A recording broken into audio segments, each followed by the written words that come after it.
In the midst of all the March Madness and the spring sports, also football is back in action. Spring ball all over the SEC. Of course, we have a keen eye on all the year one guys. That includes Lane Kiffin making the move from Oxford, Mississippi to Baton Rouge, Louisiana. Of course, it was the talked about issue in college football a season ago when he ended up making the move. Now he's officially there with his football team for spring practice. Welcome to Southeast Sports Plus, and welcome to hour number 2. I'm Gerhard Mathangani. She's Gabriella Genereaux, and Patrick Walsh joins us here. I am more excited about spring football when it comes to new coaches, more so than anywhere else. You don't get a lot as far as the content goes, but you can get a lot as far as the press conferences, finding out where teams are. How thrilled are you to see not only football being back, but Lane there in Baton Rouge? I'm so excited to watch this LSU team under Lane Kiffin. I watched his initial spring practice press conference, and he kind of came out, I think it was a little bit of Lane being Lane, saying, you know, have patience with us. We're not going to win the national championship year one. Like, that's our goal, but I don't know if it's going to happen. But I feel like he's starting to put the pieces together, and in his head, that is definitely the goal. So I'm interested to watch. Obviously, he has Sam Levitt there at the quarterback position. From what I understand, I think he will be QB1 for this team. I don't see there being much of a battle there, and I think he's talented. If he gets over the injuries that he was struggling with, I think he could be key to success for this LSU team. And also, not to mention, he had the #1 transfer portal in 2026. That's exactly so right. I think he has a lot of keys to success. It's just going to be, will Lane be able to put it together and make a run in the playoffs? Patrick, you're from upstate New York, then you went to West Virginia for college. So your first taste of the SEC as far as football is concerned was actually with Ole Miss. You saw the culture there. You saw what he created, the madhouse that was there at Ole Miss. Obviously made a playoff run. Do you think he can cultivate that and do something similar there at LSU? I'm going to make kind of an interesting parallel here. And bear with me for a second. And LSU fans, please do not take this the wrong way, but because you guys are great. You guys are a very passionate fan base, and I do respect that. I think it's great for the sport of college football, college basketball, college baseball, you name it. But LSU is the closest thing to TikTok in the real world where your attention span is like this. And if you don't win a national championship like this, just look at Brian Kelly. If you don't win a championship within 3 years, get him out of here. You'll have Governor Landry saying, we just wasted all this money on Lane Kiffin, and he hasn't even won it. I feel like this is the closest thing to living TikTok that there ever is. And, I like it. One guy that does the one guy that does exemplify everything about today's youth is this guy right here. I mean, just look at him. He has done things differently throughout his entire career. I mean, I don't know if Gabriella, if you watched that Lane Kiffin documentary, we kind of watched it as a show with our former hosts Simone Eli, Patrick Walsh, and myself. We watched it there, kind of almost together as far as about the same time. He is built differently. He is a little eccentric, and that documentary did a pretty good job of trying to show that this Lane Kiffin is different from the Lane Kiffin we saw at Tennessee and the Lane Kiffin we saw in the NFL and the Lane Kiffin that we saw even at Alabama when he was with Nick Saban. As far as success goes, and I'm not talking wins and losses, just overall success, given, like Patrick said, their expectations, how do you figure year one goes for him?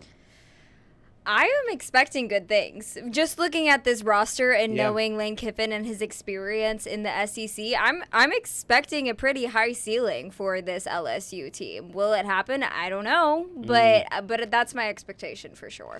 I think so too. I think there is going to be a lot of eyeballs on him, but in a weird way, he kind of likes it. I think he's built. I mean, no disrespect by this. He's built a little bit like a girl in this regard. I think he likes the attention. I think he'll never say but he likes it. Gerhard? Oh well, I mean, listen, I do think that there are, and I don't think I'm alone on this. I'll try to talk my way out of it. Okay. I do think that there are certain, and maybe you can corroborate this. There are certain women that do like attention. Okay. Just in general, men and women. But not me though. Not you at all. And I'm being serious when I say that. But who seek it and who don't readily admit it. Yeah. Okay. But they secretly love it. And I think that he's one of those kind of people. I think you just described Lane Kiffin perfectly. Yeah. Like, he loves the attention. No but doubt. he acts like he's not about the attention. Correct. And that's what I meant by his first press conference, saying, have patience with me. Like, we're not going to win a national championship year one. Yeah. When you know for sure in his head, he's thinking we're going to win the national championship year one. Yes, I think that there's no doubt in his mind that he looks at what Indiana was able to build. Yeah. He looks at Miami, and he's like, I can compete with that day one. For sure. Absolutely. You mentioned his quarterback, Sam Levitt, going into this season. I have my doubts, but I won't taint the jury pool on this. Okay. Your thoughts there on Levitt, Kiffin, what this marriage could look like between QB1 and coach? Yeah, well, I just think back to the early portal days of 2026 when Sam Levitt spent 2 days at Tennessee there in Knoxville, and Tennessee fans had so much hope that this might be their next quarterback. But then the next day you see him on the Jumbotron with Lane Kiffin, and you realize that it's not looking so hot for the Tennessee Volunteers. So I think they're a good combo. I think Sam Levitt went to LSU for Lane Kiffin. I think he believes in this coach. He believes in his system. And like I said, if he gets over the injuries, if we can see the Sam Levitt that we started to see a little bit last year, I think it could work out well for this LSU Tigers team. Yeah, this is hard for me because the further we are removed from Arizona State's run to the college football playoff, the more I think that team was more about Jordan Tyson, Cam Scatterboo, that defense, Kenny Dillingham. Now, I do think Sam Levitt obviously played really well, and he got hurt, so it was really kind of hard to grade him fairly. Yeah. But I do think, that said, he is a playoff quarterback, even though I don't think he led that team to the playoff. If that makes any sense. Yeah. That said, I think being with Lane Kiffin is going to be perfect for him. I think in the same way that he was able to transform Trinidad Chambliss like that, the way he was able to work with Austin Simmons, I think he could do the exact same thing with Sam Levitt. Patrick, your thoughts just on this marriage overall and what it could yield? Yeah, and I mean, when you take a look at the personalities, I think they both align with each other very well. You guys talked about, Lane Kiffin wanting all the spotlight, and I just felt so bad for Marty Smith, who had to, camp out in Oxford overnight and basically held him hostage, so to speak. But, and I mean, Lane Kiffin fits LSU perfectly. He's the big name guy. He's the guy that's going to bring all of the attention to the Tigers. And Sam Levitt wanted all of that attention last year, especially after that run to the college football playoff, which I thought they should have beaten Texas 2 years ago, and it just unfortunately didn't go their way. But last year we did see a little bit of a regression. Obviously, he suffered that Liz Frank injury. So there's going to be some lingering concerns there, especially seeing as how the quarterback position played out this year with Garrett Nussmeier basically being hurt the entire year. And unfortunately, I feel like now if you're an LSU fan, you're holding your breath, so to speak, when you hear injury and quarterback in the same sentence. But I think when you take a look at who LSU brought in, guys like they were able to keep Harlan Berry. Right. And I know there was some thought that, LSU might lose the commitment of Harlan Berry, but now he is officially on campus alongside Caden Durham. Caden Durham was another guy that you didn't know if he was going to come back to LSU. Right. You combo those two. I don't know if they are going to be like a Cam Scatterboo, so to speak, but you combo those two with the absolutely loaded wide receiver room that Lane Kiffin prides himself in, being able to go out and get these guys in the portal that fit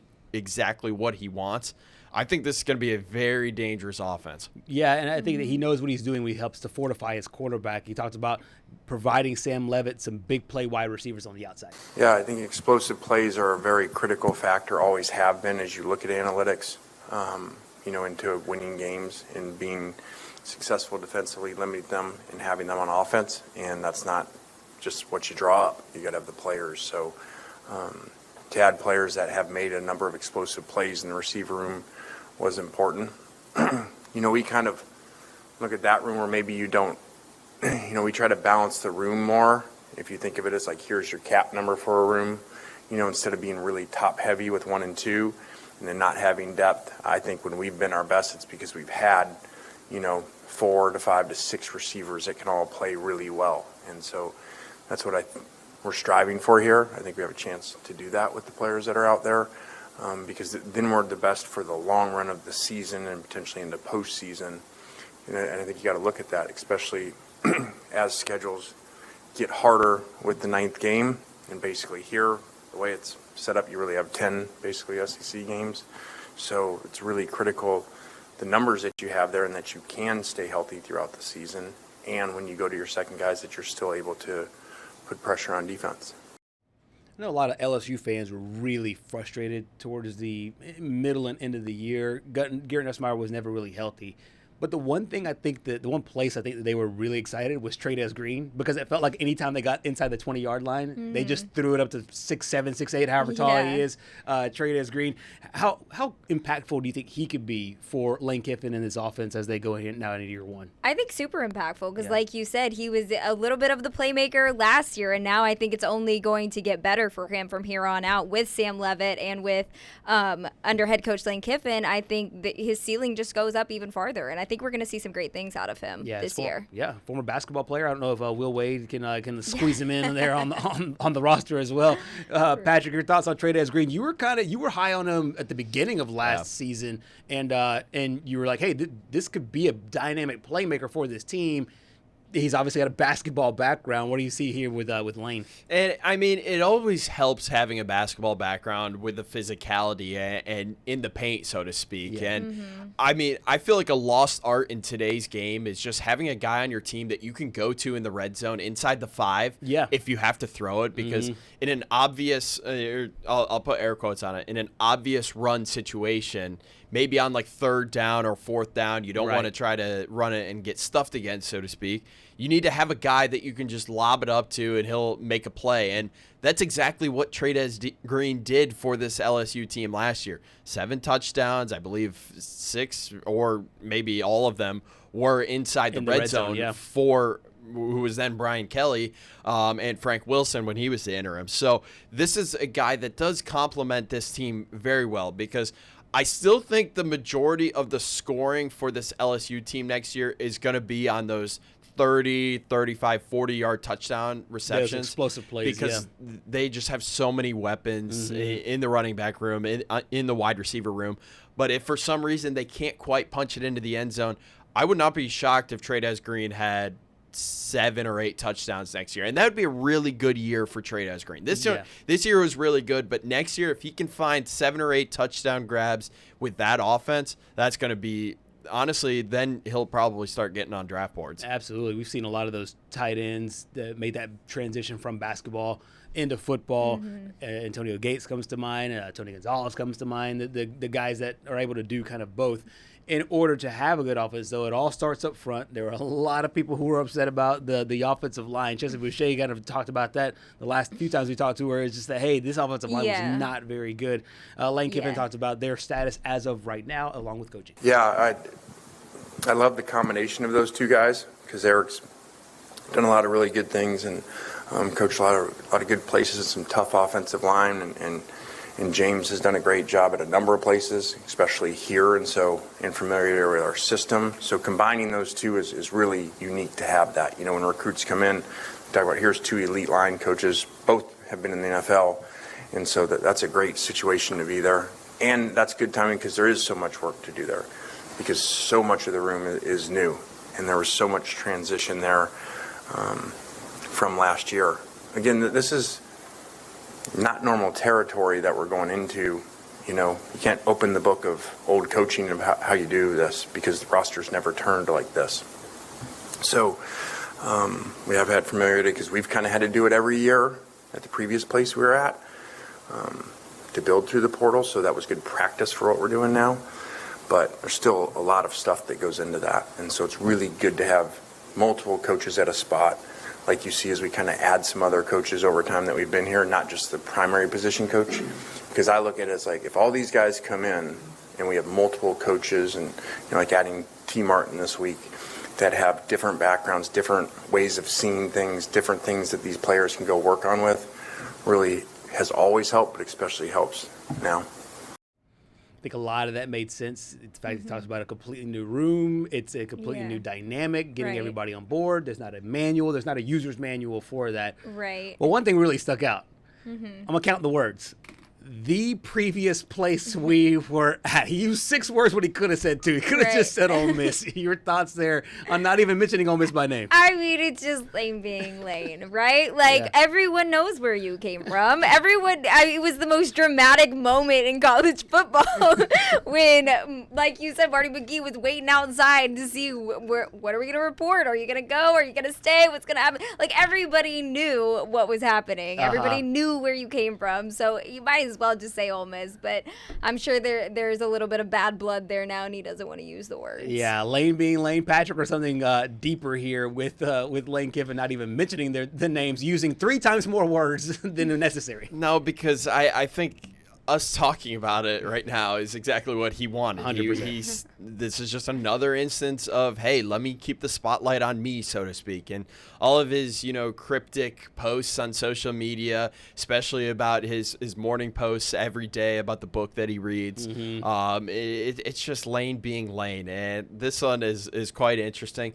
But also, I think this also is trying to build even more hype around that Week 3 game up in Oxford. I already took a look at ticket prices, and safe to say I will not be going to that game unless I win the lottery here in the next few months, because it is going to be absolutely ridiculous. Let me guess. Are those like 500, 600 for nosebleeds? $500. Wow, for nosebleeds. I'm sure that's not even like great seats. Yeah. Like those are.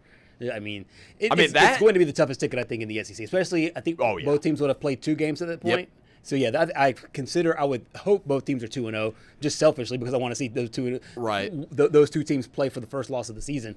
But no, that's going to be dynamic. Yeah, because I mean, you take a look. LSU opens with Clemson. Clemson this time is going to the other Death Valley.